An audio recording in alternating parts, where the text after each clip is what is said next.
আসসালামু আলাইকুম রহমতুল্লাহি ওয়া বারাকাতুহু। আলহামদুলিল্লাহি ওয়া কাফা ওয়া সালামুন আলা ইবাদিহিল্লাযিনা ইসতাফা। প্রশংসা আল্লাহ তাআলার, যিনি আমাদের সকলকে সুস্থ রেখেছেন, ভালো রেখেছেন। প্রিয় হাজিরিন, ইনশাআল্লাহুল আজিজ আমাদের সহকারী মৌলবী এবং প্রভাষক ভাইবার মাধ্যমে আমাদের কার্যক্রম সমাপ্ত হয়ে যাবে।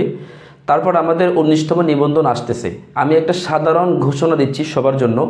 আমরা যারা সহকারী মৌলবী অবশ্যই দিচ্ছি, তারা তো অবশ্যই প্রভাষক দিব, অথবা আমাদের আশেপাশে অনেকেই আছেন যারা নিবন্ধন পরীক্ষা দিবে। তো আপনাদের কাছে অনুরোধ থাকবে, আমার এই চ্যানেলটার খবর আপনারা পৌঁছে দিবেন। আমি ইনশাআল্লাহুল আজিজ বিনামূল্যে, একেবারে প্রিলি থেকে শুরু করে আমি ভাইবা পর্যন্ত বিনামূল্যে তাদেরকে ক্লাস করাবো, একমাত্র আল্লাহ সন্তুষ্টির উদ্দেশ্যে, আমার মা বাবার মাগফিরাতের কামনায়। এই জন্য আপনারা সবাইকে এই চ্যানেলের নিউজটা আপনারা সবাই দিয়ে দিবেন, যাতে তারা বিনামূল্যে ক্লাস করতে পারে। এবং প্রত্যন্ত অঞ্চলে যারা আছে তারা আসলে নিবন্ধন পরীক্ষাকে ভয় পায়, কিন্তু এই চ্যানেল জাসা ক্যাম্পাস ইনশাআল্লাহুল আজিজ সেই ভয়কে উতরিয়ে দিবে, এই আশা ব্যক্ত করছি। আপনারা সবাই আমার পাশে থাকবেন।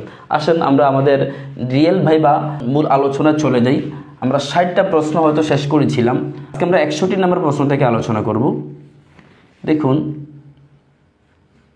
সুনানু আবি দাউদ।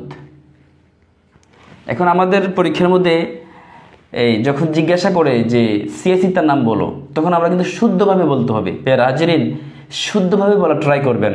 আয়নার সামনে দাঁড়িয়ে যাবেন, তারপর আপনি এগুলো শুদ্ধভাবে উচ্চারণ শিখে নেবেন। নতুবা আপনি যখন ভাইভাতে ভুলভাবে উচ্চারণ করবেন, আপনাকে তারা ডিসকোয়ালিফাই করতেই পারে। দেখুন, আমরা এবার ওরটা কীভাবে পড়ি। সুনানু আবি দাউদ, তার মানে এখানে পেশ দিয়েছি, জের দিয়েছি কেন? আবার আরেকটা প্রশ্ন,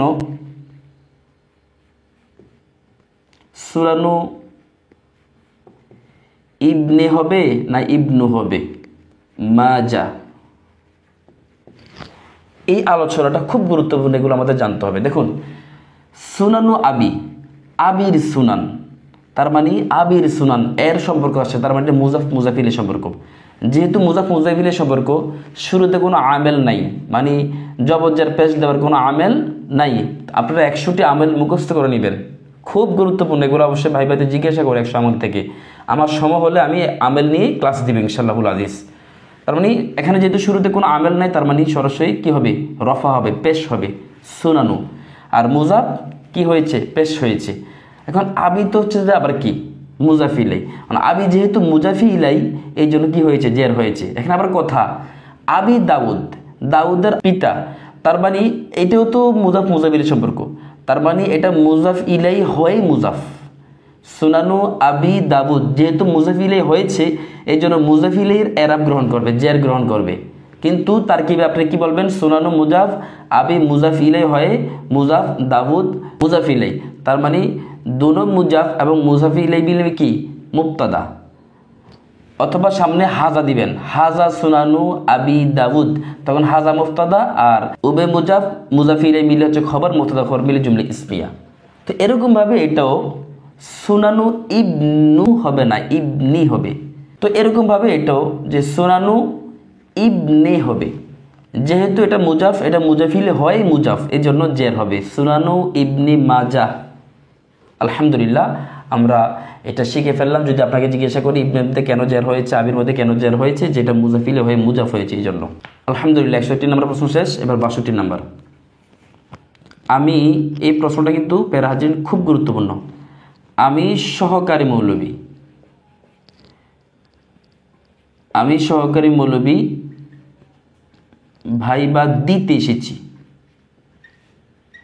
কারণ আপনি যখন ভিতরে ঢুকবেন, তখন তারা আপনাকে চেয়ারে বসার আগে আগে অনেক সময় প্রশ্ন করে ফেলতে পারে যে আমি সহকারী মৌলবী ভাইবা দিতে এসেছি, আরবি করেন। তখন আপনি যদি পারেন, হয়তো চেয়ারে বসতেও বলবে না যে ঠিক আছে আপনার ভাইবা আমরা নিয়ে নিয়েছি, আপনি আসতে পারেন।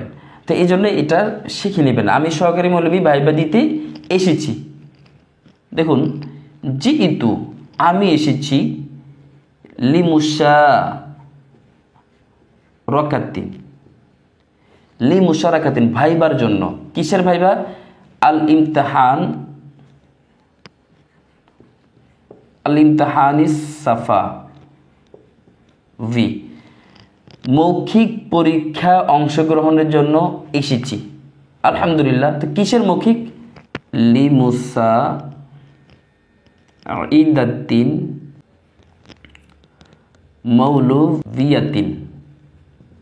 আলহামদুলিল্লাহ, তার মানে সহকারী মৌলবী ভাইবা দিতে আমি এসেছি জি ইতুলি মুশারাকাতিল ইমতিহানিস সাফাবি লি মুস্তাআদাতিন মৌলভিয়াতিন।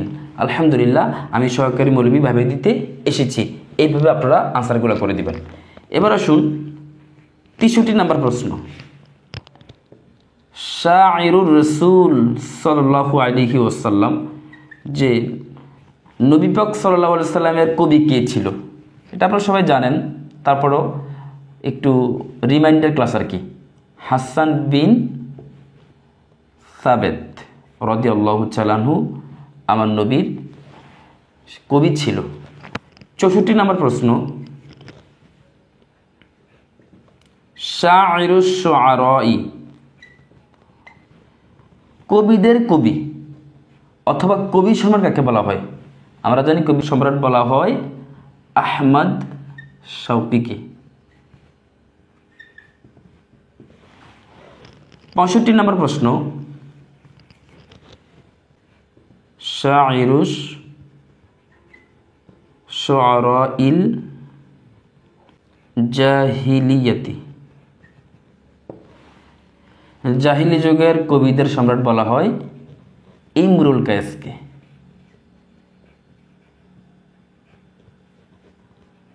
এটা আরবিতে লিখতে পারতাম, যা হোক, ইমরুল কায়েসকে। তাহলে আমাদের 65টা আমরা প্রশ্ন সমাপ্ত হয়ে গেল। আর হাজিরিন, এই প্রশ্নগুলো কিন্তু আপনারা সবসময় দেখবেন, আপনারা ওই যে খাতায় লিখতে হবে না, এগুলো আপনি দৈনিক একবার ভিডিওটা অন করে খুব মনোযোগ দিয়ে যখন আপনার শোনার সময়, তখন আপনি একবার দেখে ফেলবেন। 66 নম্বর প্রশ্ন। দেখুন, কতজন নবী রাসূল? নবী রাসূলের নাম কোথায় আছে? কোরআন শরীফে আছে। আমরা সবাই জানি 25 জন। আপনি বলতে থাকবেন আদম আলাইহিস সালাম, শীস আলাইহিস সালাম, ইলিয়াস আলাইহিস সালাম, ইউনুস আলাইহিস সালাম, এইভাবে আপনি বলতে থাকবেন। 25 জন নবীর নাম আপনারা 2 একবার পড়তে থাকবেন। আশা করছি আপনাদের অন্তত 10 জনের নাম মনে থাকলেই হয়ে যাবে। আসুন 67 নম্বর প্রশ্ন। আপনাকে ভাইবাতে এটাও প্রশ্ন করতে পারে যে আমি যেহেতু সহকারী মৌলবী, আমি ফাজিল পরীক্ষা দিয়েছি। এখন ফাজিল পরীক্ষা পাশ করেছি আর পরীক্ষা দিয়েছি ভিন্ন কথা, আপনাকে আটকাতে পারে। তো আপনি কি বলবেন? যে লাকদ নাজাহতু মানে আমি পাশ করেছি, আর আদাইতু মানে আমি দিয়েছি। আদাইতু, লাকাদ আদাইতু আল ইমতিহান আল ফাদিলা, আল ইমতিহান আল ফাদিলা। দেখেন এখানে জবর হয়েছে কেন? মাফুলের কারণে। আলহামদুলিল্লাহ, তাহলে আমি ফাজিল পরীক্ষা দিয়েছি। এবার 68 নম্বর প্রশ্ন। তোমার পরীক্ষা কোথায় হয়েছে? আমি যখন প্রাইমারিতে ভাইবা দিতে গিয়েছিলাম তখন আমাকে উলট পালট ইংলিশ ট্রান্সলেশন জিজ্ঞাসা করেছিল, ঠিক আছে? তো আপনি যখন ভাইবাতে যাবেন তাদের মাথা কেমন থাকে সেটা আমরা আসলে কিন্তু জানি না।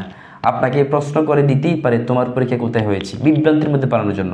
তা আপনি শিখে নেবেন যে আইনা কোথায়, ইংরেজি কি? আয়না। আইনা তাকুনু, কোথায় হয়েছে? ইমতিহানাকা, ইমতিহানাকা, তোমার পরীক্ষা। কাপ মানে তোমার, তোমার পরীক্ষা কোথায় হয়েছে, এইটা আরবিটা আপনারা শিখে নেবেন, ঠিক আছে? আর এটা মনে রাখবেন, জবর হলে পুরুষ, জের হলে মহিলা বোঝায়।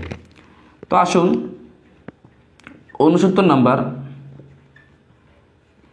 আমি কি আসবো? এর অনুবাদ করতে বলবে। আপনি যখন রুমে ঢুকবেন তখন কিন্তু বলবেন যে স্যার আমি কি আসতে পারি, স্যার দয়া করে আমি কি আসতে পারি, আপনি বলবেন। কিন্তু তখন আপনাকে এইটাই প্রশ্ন করবে যে এর আরবি করুন। তখন আপনি আরবিটা বলে দিবেন আদখুলু, স্যার আমি কি আসতে পারি। আলহামদুলিল্লাহ। 70 নম্বর প্রশ্ন। আমি চেয়ারের উপরে বসেছি।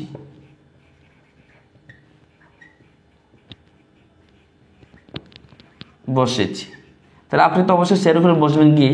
আপনাকে এটাও বলতে পারে যখন আপনি বসতেছেন, আপনাকে বিভ্রান্তির মধ্যে পালানোর জন্য আপনাকে এটাই কি আরবিতে করতে বলবে, বলে দিবেন যে জালাস্তু,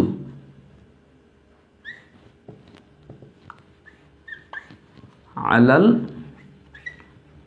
কুরসি, আমি চেয়ারের উপর বসেছি।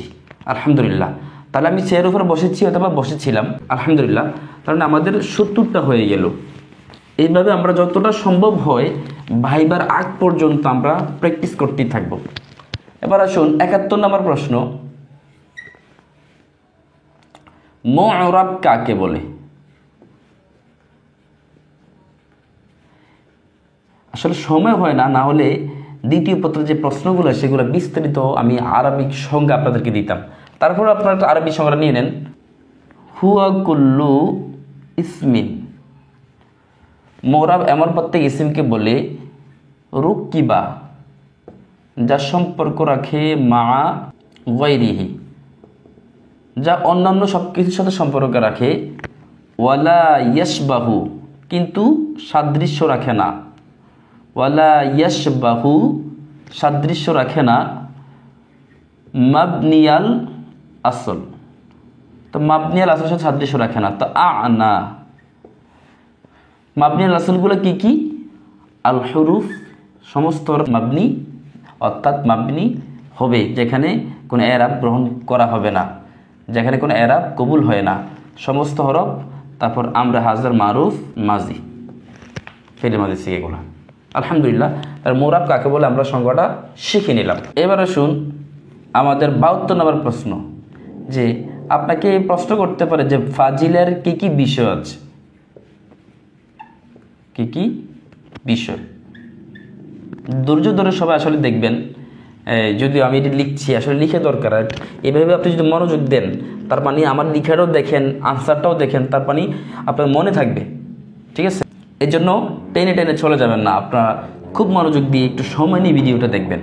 ফাজিলে কি কি বিষয় আছে দেখুন। আমরা জানি ফাজিল ফার্স্ট ইয়ারের বিষয় হচ্ছে 4টা, সেকেন্ড ইয়ারের বিষয় 4টা, আর থার্ড ইয়ারের বিষয় হচ্ছে 6টা। থার্ড ইয়ারের 6টে হচ্ছে ঐচ্ছিক, আর সেকেন্ড ইয়ারের 3টা হচ্ছে ঐচ্ছিক, ফার্স্ট ইয়ারের 3টা হচ্ছে ঐচ্ছিক। তার মানে টোটালি ঐচ্ছিক হচ্ছে যে 12টা, আর আবশ্যিক কম্পালসারি হচ্ছে যে ফার্স্ট ইয়ারে বাংলা, সেকেন্ড ইয়ারে হচ্ছে ইংলিশ, 2টা। তার মানে টোটালি 14টা, ফাজিলের 14টা টোটালি বিষয়। আলহামদুলিল্লাহ, এবার আসুন 73 নম্বর প্রশ্ন,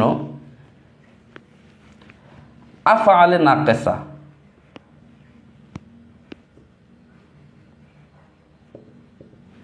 শোনেন, আফআলে নাকিসা কয়টি, এটা নিয়ে আমি এর আগে একটা ভিডিও দিয়েছিলাম, সেখানে বলেছিলাম 13টি। দেখুন, আমরা যখন দাখিলে পড়েছিলাম তখন আমরা 13টি মুখস্থ করেছিলাম, আবার বিভিন্ন বইয়ে 17টি আছে, 13টি 17টি।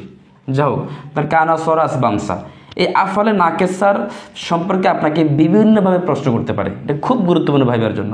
কানা, সরাস, বামসা, আদহাতুল্লাহ, বাতা, এই যে আফআলে নাকিসাগুলো আছে, এগুলো আমল কি?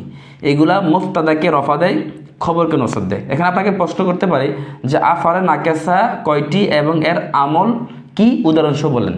তা আমল হচ্ছে যে মুফতাদাকে রফা দেয়, খবরকে নসব দেয়। যেমন দেখুন, কান আল্লাহ, কান আল্লাহ হবে না, এইটা মুফতাদা, মানে মুফতাদা ইসমে না হয়, ইসমে কানা হয়। তাহলে কান আল্লাহু হবে, রফা দেয়, মুফতাদাকে রফা দেয়। কান আল্লাহু আলিমান হাকিমা, তার মানে মুফতাদাকে রফা, খবরকে নসব দেয়। যেমন কানা, তার কীভাবে কানা আফআলে নাকিস, আল্লাহু ইসমে কানা, আলিমান খবরে কানা আউয়াল, হাকিমান খবরে কানা সানি। তার মানে ইসমে কানা খবর কানা মিলে জুমলে ইসমিয়া। আলহামদুলিল্লাহ, তো এইভাবে আপনারা এগুলো শিখে নেবেন। আর আফআলে নাকিসা কেন বলা হয়? নাকিস মানে অপরিপূর্ণ, মনে রাখবেন, নাকিসা মানে অপরিপূর্ণ। তো নাকিসা কেন বলা হয়? নাকিসা এই জন্যই বলা হয় যে আফআলে নাকিসা যে ফেলগুলো আছে, এই ফেলগুলো অন্যান্য ফেলের মতো ফাইলকে নিয়ে সন্তুষ্ট থাকে না, মানে ফাইলকে নিয়ে অর্থ পরিবহন করতে পারে না, সেটা খবরের দিকে ধাবিত হতে হয়, এই জন্য তাকে আফালে নাকাসা বলে। এই যে আফালে নাকাসা নিয়ে যে ছোট্ট 1-2 মিনিটে যা আলোচনা করেছি এইগুলো মনে রাখবেন। আশা করছি আফালে নাকাসা থেকে প্রশ্ন করলে আপনারা অবশ্যই কমন পেয়ে যাবেন। তার মানে আমাদের 73টা প্রশ্ন শেষ হয়ে গেল। এবার আসুন 74 নম্বর প্রশ্ন, জাকাতের নিসাব। এখন এই জাকাতের নিসাবের ক্ষেত্রে আপনারা জাকাতের খাত জানেন 8টি। ইন্নামা সাদাকাতু লিল ফুকারাই ওয়াল মাসাকিনি ওয়াল আমিলিনা আলাইহা ওয়াল মুআল্লাফাতু বাইনা কুলুবিহিম। এই যে আয়াতটা আছে জাকাত সম্পর্কে একটা আয়াত আছে, সেটা আপনারা মুখস্থ করে নেবেন, প্রশ্ন করতেও পারে। জাকাতের নিসাব কি? 7.5 তোলা স্বর্ণ, 52.5 তোলা রূপা, এটা হচ্ছে জাকাতের নিসাব। আশা করছি আপনারা এগুলো টুটস্থ আছে, মুখস্থ আছে, তারপরেও এটা রিমাইন্ডার ক্লাস হিসেবে আপনারা সেটাকে গ্রহণ করুন। প্রিয় হাজিরিন, এবার আসুন আমাদের অনেক ভাই বোনেরা আছেন, অনেক ভাইয়েরা আছেন যে যাদের মাথার মধ্যে কিন্তু কি থাকবে না, টুপি থাকবে না। কোথায়? ভাইবাতে যখন যাবেন টুপি থাকবে না, হয়তো ছবিতে টুপি থাকবে, অথবা ছবিতে টুপি থাকবে না, মাথায় টুপি থাকবে। তখন আপনাকে তারা প্রশ্ন করতে পারে যে আমার মাথায় টুপি নাই, তাহলে এটার আরবিটা আপনারা অবশ্যই জেনে যেতে হবে। তারা এইভাবেই প্রশ্ন করবে, লাইসা হুনাকা কুব্বাতুন। এই কুব্বাতুন মানে টুপি। লাইসা হুনাকা কুব্বাতুন ফি সুরাতি। সুরাতি মানে আমার চেহারা, মানে আমার মাথাতে টুপি নেই। মাথা হলে ফি রাসি, আর যদি ছবিতে টুপি নেই হলে তাহলে ফি সুরাতি। এইভাবে আপনারা শিখে নেবেন। 76 নম্বর প্রশ্ন, আমার চোখে চশমা আছে। দেখুন আপনি যাদের চশমা আছে তারা কিন্তু এটা মুখস্থ করতেই হবে, যাদের নাই তারা কিন্তু অবশ্যই পড়বেন, কম গুরুত্বপূর্ণ, কিন্তু যাদের এই চশমা আছে তারা পড়তেই হবে। যেমন লাদাইয়া অধিকার অর্থে বোঝায়, লাদাইয়া অবশ্যই আছে।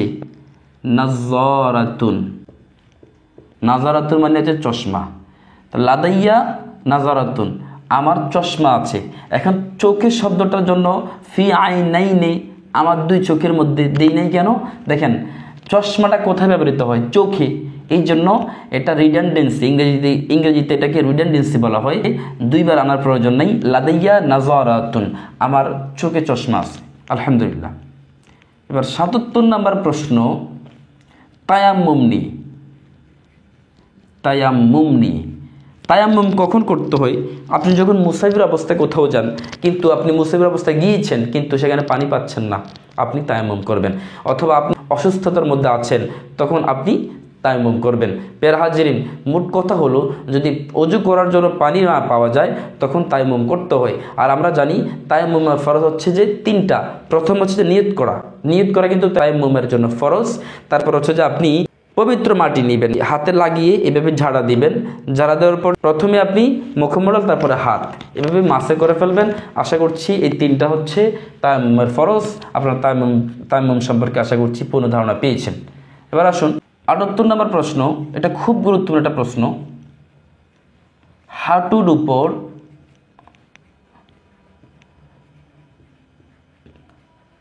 কাপড় চলে গেলে ওযু কি ভাঙবে? প্রশ্ন। বলবেন না, ওযু ভাঙবে না। তো তাহলে এটার মূল মশলাটা কি? চলুন আমরা মশলাটা জেনি। সেটা হলো হাঁটুর উপরে যখন কাপড় চলে যাবে তখন 3 তাসবিহ পরিমাণ, যেমন সুবহানাল্লাহ সুবহানাল্লাহ সুবহানাল্লাহ, 3 তাসবিহ পরিমাণ যদি হাঁটুর উপর কাপড়টা উঠে থাকে তখন আপনার ওযু নষ্ট হয়ে যাবে। কিন্তু 3 তাসবিহ পরিমাণ আপনার, এটা হচ্ছে হাঁটু, কাপড়টা উঠে হাঁটুর উপর উঠে গেল আবার নিচে নেমে গেল, তাৎক্ষণিকের মধ্যে এরকম হলে ওযু ভাঙবে না। আলহামদুলিল্লাহ, আশা করছি আমরা সবাই বুঝতে পারছি। তাহলে আমাদের 78টা প্রশ্ন কিন্তু শেষ হয়ে গেছে। এবার আমাদের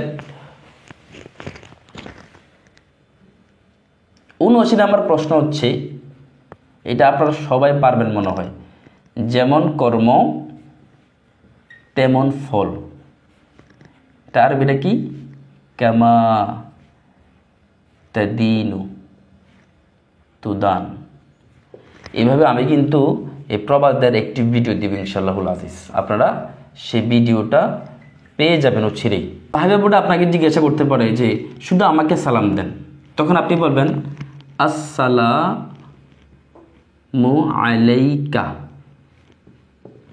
কা মানে আপনাকে, পুরুষের জন্য। আর মহিলা যদি বলে, মহিলা ম্যাম যদি বলে আমাকে শুধু আমাকে সালাম দাও, দেখি আসসালামু আলাইকি। আর যদি অমুসলিমকে সালাম দিতে হয় আসসালামু আলাইকা মানিত্তাবা আল হুদা। অমুসলিম আর যদি অমুসলিম থাকে, সাথে মুসলমান থাকে, তখন অমুসলিমের সাথে যে মুসলমান থাকে ওই মুসলমানকে সালাম দেবে কীভাবে? আসসালামু আলাইকুম, আসসালামু আলাইকা মানিত্তাবা আল হুদা, এইভাবে সালাম দেবেন। আর যদি কেউ কারো মাধ্যমে আপনাকে সালাম দেয়, যে রহিম করিমকে বলল যে এই সুরুজ তোমাকে সালাম দিয়েছে, তখন আপনি এভাবে বলবেন ওয়া আলাইকা ওয়া আলাইহিস সালাম। অথবা আমি আরেকটা রাওয়ায়াত পেয়েছি ওয়া আলাইকুম সালাম ওয়া আলাইকা ওয়া আলাইহিস সালাম।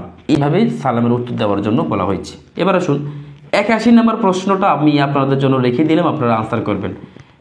খুব গুরুত্বপূর্ণ, এটা ভাইবা থেকে জিজ্ঞাসা করেছে। নবী করিম সাল্লাল্লাহু আলাইহি ওয়াসাল্লাম তিনার প্রথম অ্যান্ড শেষ স্ত্রী নাম লেখো অথবা নাম বলুন। এই প্রশ্নটা আপনারা জানবেন, আমাকে আপনারা লিখে দিবেন। তবে আরেকটা প্রশ্ন আপনাদের জন্য 82 নাম্বার এবং 83 নাম্বার, সেটা হলো মুকিল্লিন এবং আকাল্লিন কাকে বলে। এগুলো আপনারা পারেন রিমাইন্ডার ক্লাস, তবে হঠাৎ করে ভাইভাতে প্রশ্নগুলো আটকে যেতে পারেন, এই জন্য আমার কাছে একটা ভাইভা দিয়ে দেন। ফের হাজির এই আজকে 23টা প্রশ্ন, আশা করছি আপনাদের উপকার হবে। আমার চ্যানেলটা অন্যের কাছে পৌঁছে দিবেন, শেয়ার করবেন, সাবস্ক্রাইব করবেন, আমাকে সহযোগিতা করবেন। আর আমি যে ঘোষণাটা দিয়েছিলাম যে 19তম নিবন্ধন এবং সামনে দাখিল পরীক্ষার্থী, সময় পাচ্ছি না, না হলে দাখিল পরীক্ষার্থী নিয়ে বিশেষ একটা আয়োজন করতাম। যা হোক, যারা চাকরির প্রার্থী আছে 19তম নিবন্ধনের একেবারে পিলি ইংরেজি, গণিত, বাংলা, জেনারেল নলেজ প্রতিটা বিষয় চূড়ান্ত চমৎকারভাবে ক্লাস নেওয়া হবে ইনশাআল্লাহুল আজিজ এই জাসা ক্যাম্পাসে। আপনারা সবাই এই ক্যাম্পাসের কথা সবার কাছে পৌঁছে দিবেন। আসসালামু আলাইকুম রহমতুল্লাহ।